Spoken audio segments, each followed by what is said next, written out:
তো এই পর্বে আমরা ফাইল এক্সপোর্ট করার বাকি যেই জিনিসগুলো রয়েছে, সেটিংসগুলো রয়েছে, সেগুলো সম্পর্কে জানবো।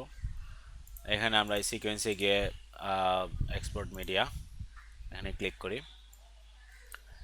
এখানে কিউ নামে একটি অপশন রয়েছে যেটি বেশ কাজের, কিন্তু এখানে আলাদাভাবে আরেকটি অ্যাডোবির প্রোডাক্ট ডাউনলোড করতে হয়, সেটা হচ্ছে অ্যাডোবি মিডিয়া এনকোডার।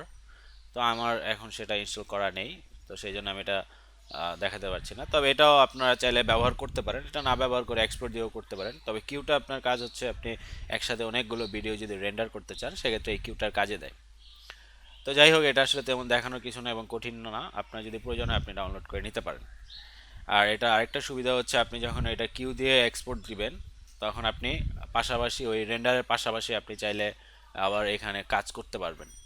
অর্থাৎ ওটা একদিকে রেন্ডার হতে থাকবে এবং এখানে আপনি চাইলে আবার অন্য আরেকটি সিকোয়েন্স ওপেন করে এডিট করতে পারবেন। তো এটা হচ্ছে এই কিউ এর সুবিধা। এর বাইরে এখানে আমরা আর কিছু বিষয় দেখতে পাচ্ছি, আউটপুট সোর্স। এখানে চাইলে এই যে ক্রপ আউটপুট ভিডিও, এটা ক্রপ করে দিতে পারবেন। তারপর এখানে স্কেল টু ফিট, এরকম আরও কিছু বিষয় রয়েছে।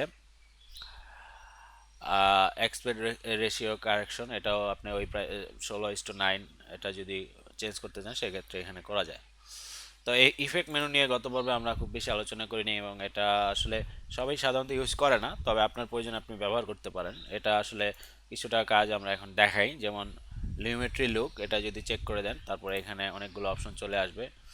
তারপর এখানে দেখুন আমি কিন্তু চাইলে কালার চেঞ্জ করে ফেলতে পারতেছি, যদিও এখানে কালার চেঞ্জ করার তেমন স্লাইডার নেই, অর্থাৎ এখানে রেডিমেড যা আছে তাই থাকবে, কিন্তু এটি আপনি চাইলে ব্যবহার করতে পারেন আপনার প্রয়োজন মতো। পুরোনো দিনের ভিডিওগুলোতে সাধারণত এই ধরনের কালার ইফেক্ট দেওয়া হয়। তো যাই হোক, এছাড়া আরও অনেকগুলো কালার রয়েছে, আপনারা চাইলে কোল্ড ওভারঅল এটা দিতে পারেন। তো আমি এটাকে আবার ডিম করে দিলাম। ইমেজ ওভারলে, এটা হচ্ছে আপনার ওয়াটারমার্ক দেওয়ার জন্য এটা ব্যবহার করতে পারেন। অর্থাৎ অনেক সময় ভিডিওতে ওয়াটারমার্ক দেওয়ার প্রয়োজন হতে পারে, সেক্ষেত্রে এটা দিতে পারেন। যেমন আমি এখানে এটা সিলেক্ট করার পর আমি কিন্তু এখানে চুজ অপশনে যাই, চুজ অপশনে গিয়ে আমি ডেস্কটপে চলে যাই। ডেস্কটপে গিয়ে আমি আমার প্রয়োজন মতো ইমেজ ফাইলটি এখানে দেখিয়ে দিই, তারপর এটি কিন্তু আমি এখানে বসাতে পারি। বসানোর পর আপনার ওয়াটারমার্ক হিসেবে এটা কাউন্ট হবে। এরপর আরেকটি জিনিস রয়েছে, সেটা হচ্ছে টাইম টাইম কোড ওভারলে। এটাকে যদি চেক করে দেন তাহলে এই যে টাইম কোডের এই বিষয়টা আপনার এখানে ভিডিওর সাথে সাথে এটা টাইমগুলো আপনি রানিং থাকবে, আপনি দেখতে পারবেন। তো এটার সুবিধা হচ্ছে আপনি প্রয়োজনে আপনি যদি অনেক সময় প্রতিষ্ঠানে কাজ করে থাকেন সেক্ষেত্রে তো আপনার এই ভিডিওটি কেউ রিভিউ করবে, যে টাইমের পাশাপাশি এই ভিডিওগুলো দেখবে, সেক্ষেত্রে এটা টাইম কোডটা দিয়ে দিতে পারেন। এটার পজিশন চেঞ্জ করতে পারেন, যেমন top left, top centre, bottom left, এভাবে আপনি পজিশন চেঞ্জ করে দিতে পারেন। এভাবে আপনি এটা দিয়েও আপনি ম্যানুয়ালি আপনি পজিশন চেঞ্জ করতে পারেন।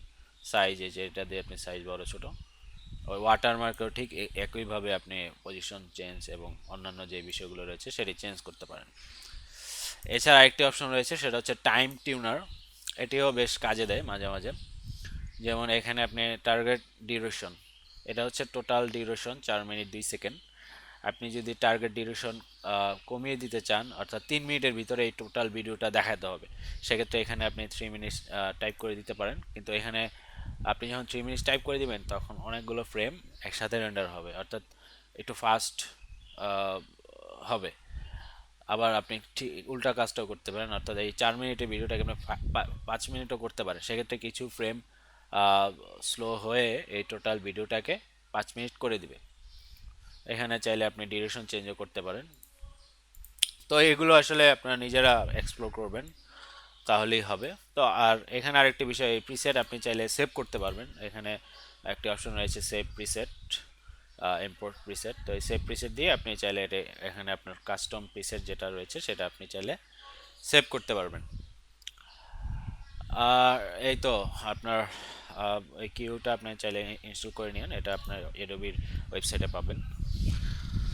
তো আশা করি সেভ সহ টোটাল প্রিমিয়ার প্রো ইন্টারফেস আপনাদের এখন পুরোপুরি পরিচিত, কারণ এখন যা যা প্রয়োজনীয় রয়েছে সবগুলো জিনিস আপনারা এখন নিজেরা এক্সপ্লোর করতে পারবেন।